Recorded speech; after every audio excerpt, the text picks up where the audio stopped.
Simmons, kuhanan natin ng video. Attorney Simmons, konting statement lamang po. Attorney Simmons, viral po ngayon ang picture sa kaso na hawak niyo ni Attorney Lilette Matias. Napanood niyo na po ba ito?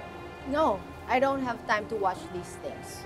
Totoo po ba na ginigipit niyo ang baguang abogado? Mga mahirap na walang sala? Gaano po kayo kasigurado na kriminal ang mga akusado? What's this? A trap? I am very much informed na hindi ako kailangan magbigay ng statement sa inyo. Let the court decide. Excuse me. Attorney, pakasagot lamang po. Konting statement pa po.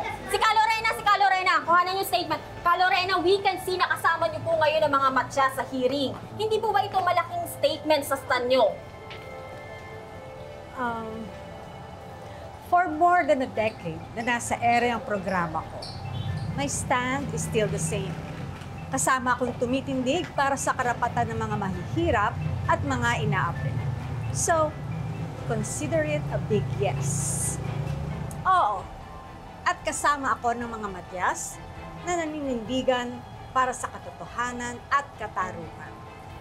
Hindi tayo papayag na mapunta ang hustisya sa mga mayayaman at sa isang big shot lawyer na sinungaling naman.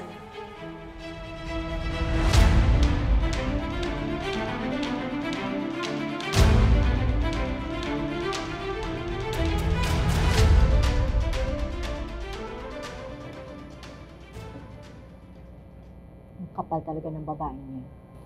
Don't let this affect you, Mati. I'm sure na sinasadya ni Lorena to para ma-intimidate ka. Do I look intimidated?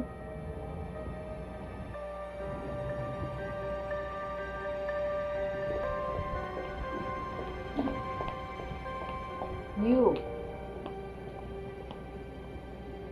Bakit ka pumapayag magpagamit kay Lorena? You are enabling her to spread lies. Excuse me, ho? Coming from you? Kayong mag-ina ang enablers ng mga sinungaling. Masyado naman ata kayong affected, attorney. Natatakot na ba kayo? Akala ko ba, confident kayo na nasa panig niyo yung katotohanan? Huwag ko kayong masyado magpahalata. Umaalingasan na ata yung bako ng katotohanan eh. Yung katotohanan ng pagkatao niyo. So, marunong ka ng lumaban. Magaling ka na.